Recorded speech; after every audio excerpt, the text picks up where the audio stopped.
So one last question, and I may not like me to ask this question, but I love this story, and then we'll jump to Dr. Cardenas, is you had some different visions about what this college ought to be named.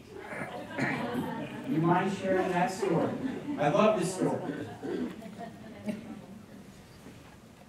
We were crazy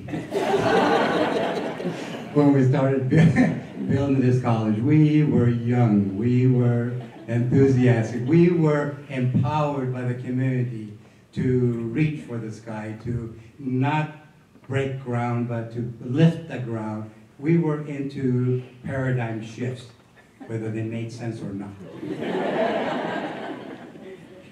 But one of the greatest secrets, and I never shared this with Beth because I thought, we are breaking a tremendous paradigm for the Maricopa Community Colleges, and so I need to sort of weave this in at the appropriate time, and so I started doing some other research.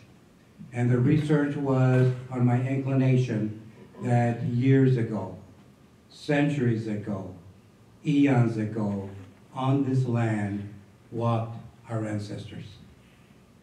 And our ancestors were the Anasazis for this area. And it got me very excited that we could build a college and interlink it to our ancestry. And that we would then begin to look at the intricacies of the Anasazis and their views of education and their views of transformation and their views of empowerment, because they had it. They knew. And so as I began to do the research, I thought, okay, the shift in paradigm is going to be, for the first time in Maricopa, we're not going to be locale oriented.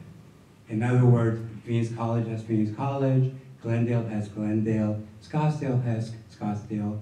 Why doesn't Paradise Valley have Anasazi Community College? So the process begins to proceed. I'm at a community meeting. Beth is chairing the committee. Already plans are underway. We're about to unveil what the college is going to look like. But we're not into the discussion at the name yet, except at that meeting, one person raises her hand. I distinctly remember. And the question was, maybe Beth, now you'll remember. The question was not what will we name this college. The question was, when are we going to name this college Paradise Valley Community College? The question was so strong. It wasn't the question alone. It was a vibration of the room that began to elevate, in the frequency of the power of the question said to me, let it go. You're not going to win this one. It's not worth going to the mat for it. That next day, I go to my administrative staff and it says, well, that dream's out the window. Will you return all these books back to the library?